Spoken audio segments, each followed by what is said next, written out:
Water is the lifeblood of all civilization. Without it, people simply can't live. In modern history, running out of water in the United States has never been a serious issue. Today, however, that's no longer the case. So what if the American Southwest runs out of water?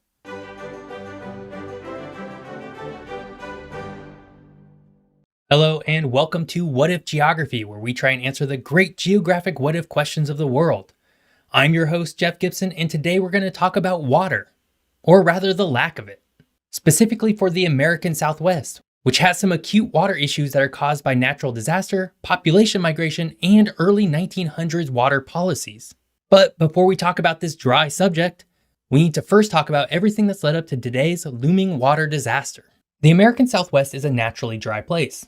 It probably comes as no surprise that basically the entire region we're talking about today is a desert. But deserts are not without water at all. In fact, sitting under Phoenix, Arizona has been a historically large groundwater reserve that has helped feed the dramatic growth of the city resting on top of it. But groundwater hasn't been the only way the American Southwest has acquired its water. The other big source for much of the region has been the Colorado River. This specific river has been so important to the entire region that 7 states had to create a legal and binding agreement in 1922 to determine who gets water from the river and how much. This agreement, termed the Colorado River Compact, divided the river into the upper basin and the lower basin. For the upper basin, the water is split among Colorado, which gets 51.75% of the available water, Utah with 23% of the water, Wyoming with 14%, and New Mexico with 11.25%. Arizona also gets a very small portion of the upper basin's water. For the lower basin, the water is split between California, which receives 58.7% of the water, Arizona with 37.3% of the water, and Nevada with 4%. In addition to these states, Mexico is allocated about 10% of the total volume of water from the entire river. To say that the Colorado River is heavily depended on would be an understatement. For while the Colorado River doesn't naturally flow through any major population centers, with the exception of a relative close Las Vegas, states have diverted the river in multiple ways in order to get water to areas where people actually live. Both the Los Angeles and Phoenix regions, with a combined population of about 23.7 million people, draw water directly from the Colorado River. Unfortunately, the Colorado River was never intended to supply water to so many people. Back in 1922, when these agreements were finalized, the Los Angeles region had about 1.2 million people and the Phoenix region with about 100,000 people. Even after the aqueducts were constructed later in the century, both regions' populations were a fraction of the current population that needs water today. And of course, all of this is combined with the reality that the western half of North America is undergoing a serious mega drought. Precipitation over basically every region in the West has been historically low. Even the notoriously wet and rainy Pacific Northwest has not been spared from unusually long, warm and dry spells. Because the American Southwest relies primarily on the Colorado River and groundwater reserves, a lack of normal precipitation hits particularly hard. This has led to previously unthought of situations that we're seeing now, such as Lake Mead being at dangerously low water levels.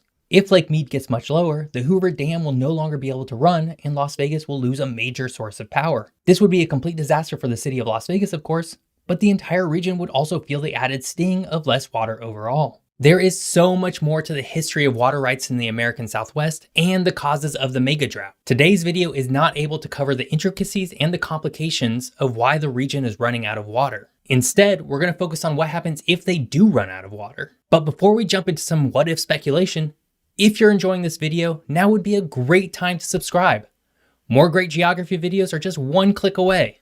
Much like we are seeing signals today, the path to a day without water entirely would be known well ahead of time.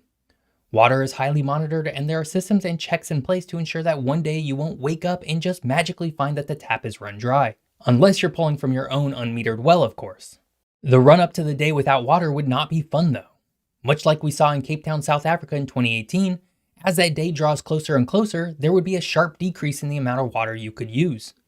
At its most desperate point, each Cape Town resident could only use 13 gallons of water each day.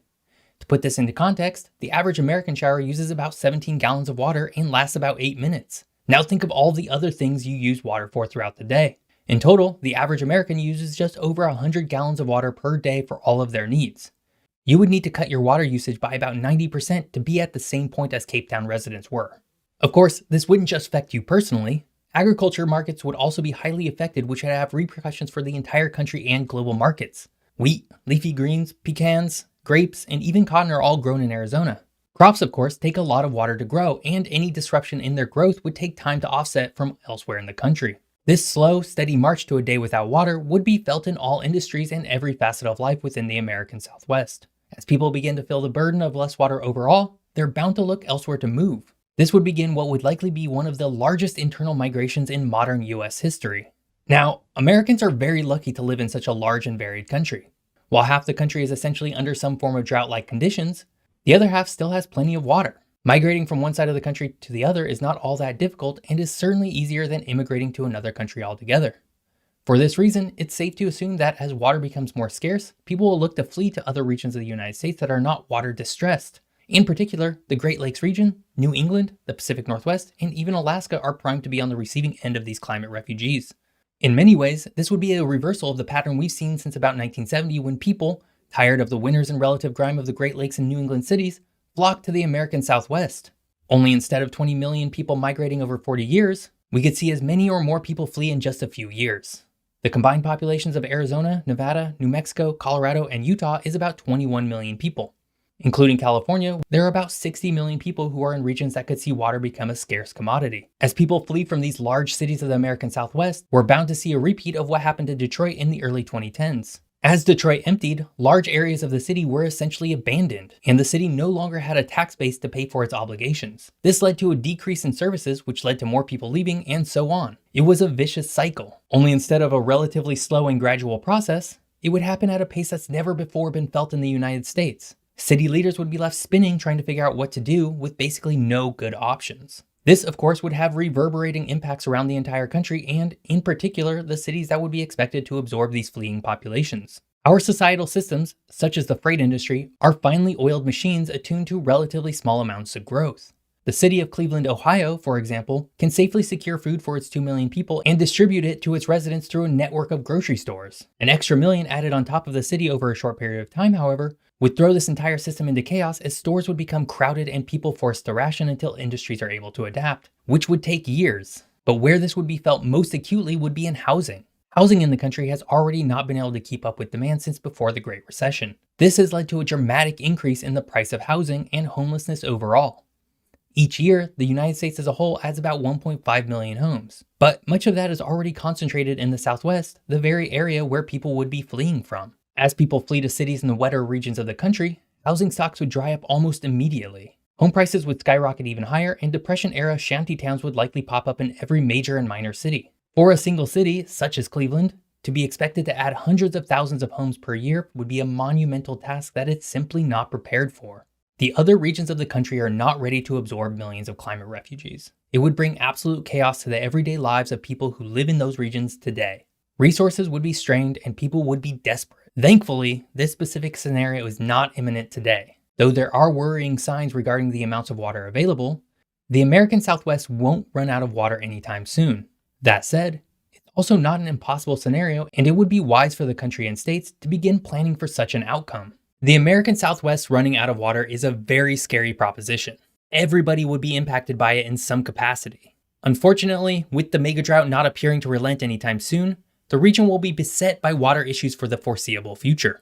Thankfully, there are some very smart scientists and engineers working to manage the area's water effectively. Hopefully, with their efforts, the region will eventually emerge from the mega drought better able to effectively manage their water for generations to come. I hope you enjoyed today's episode. If you did, you can catch another one of my videos right here. And of course, I would greatly appreciate it if you subscribe to my channel. You can do that here. Thanks for watching. See you next time.